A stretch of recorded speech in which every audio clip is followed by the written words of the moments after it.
Welcome again. केंद्र सरकार ने न्यू पेंशन स्कीम एनपीएस की जगह अब केंद्रीय कर्मचारियों के लिए यूपीएस यानी यूनिफाइड पेंशन स्कीम लेकर आई है। यह जानकारी प्रेस रिलीज के माध्यम से पीआईबी की साइट पर अपलोड किया गया।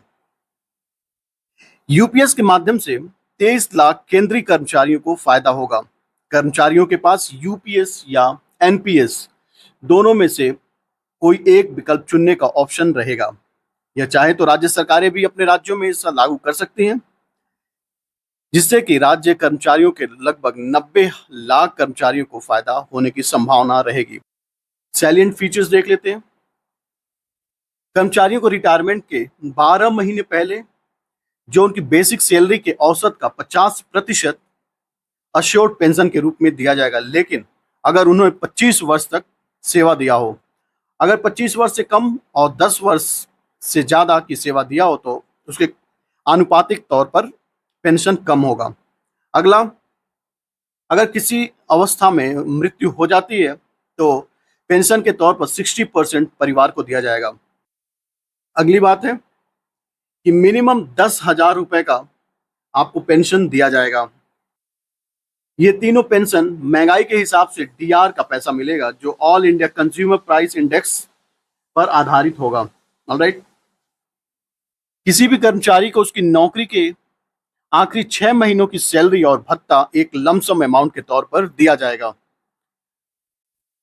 तो साथ ही हमें न्यू पेंशन स्कीम और यूपीएस यानी यूनिफाइड पेंशन स्कीम के बारे में देख लेना चाहिए, दोनों में अंतर क्या है। साथ ही हम लोग ओल्ड पेंशन स्कीम से भी तुलना करेंगे। तो सबसे पहले हम जान लें कि सचिवालय के ओएसडी रहे सोमनाथ, जो कि समिति के अध्यक्ष भी थे, इनसे एक प्रश्न पूछा गया कि एनपीएस और यूपीएस में बेसिक अंतर क्या है। तो सोमनाथ जी ने बताया कि यूपीएस पूरी तरह कंट्रीब्यूटेड फंडेड स्कीम है। इसका मतलब यही होता है कि कर्मचारियों को अपनी सैलरी का 10% कंट्रीब्यूशन करने की जरूरत पड़ती है।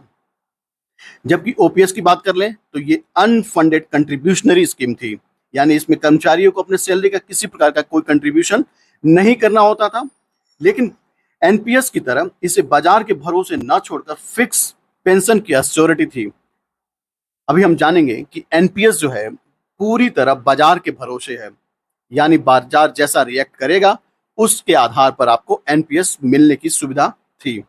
लेकिन ओल्ड पेंशन स्कीम में क्या था कि यह बिल्कुल भी बाजार बेस्ड नहीं थी और यह फिक्स्ड अश्योरेंस पेंशन स्कीम थी।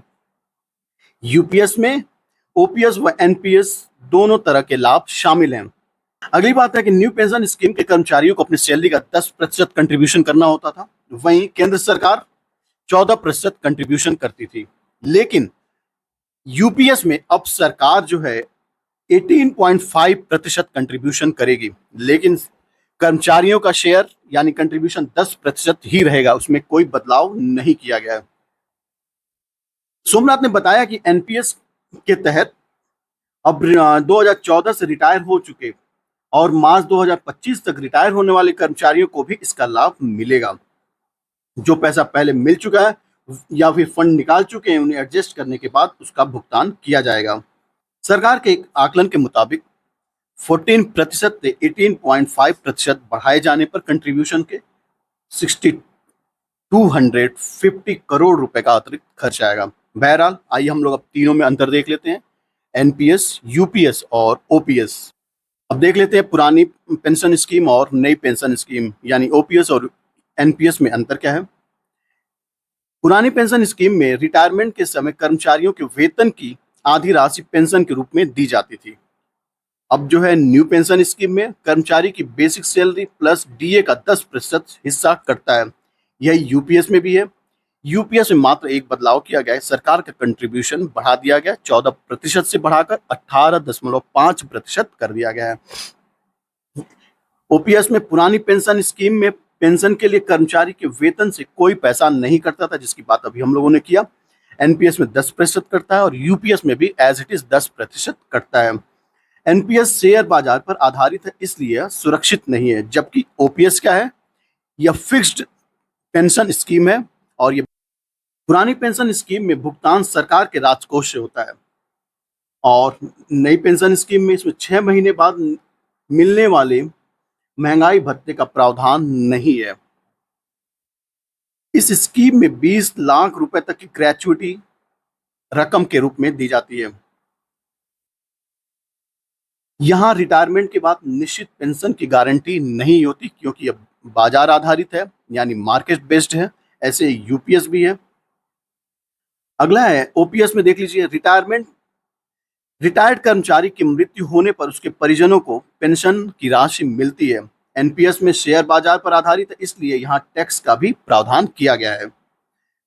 ओपीएस में जनरल प्रोविडेंट फंड का प्रावधान है, यानी जीपीएफ, और एनपीएस में और यूपीएस में नहीं है। इस स्कीम में रिटायरमेंट पर पेंशन पाने के लिए एनपीएस का 40% फंड निवेश करना होता है।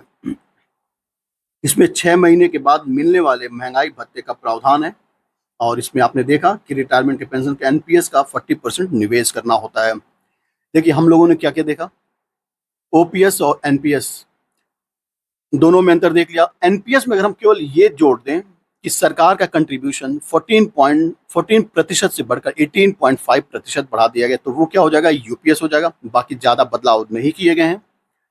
बहरहाल आप इस विषय में क्या सोचते हैं, आप अपनी राय कमेंट बॉक्स में जरूर दीजिए। So thanks for watching, thank you very much.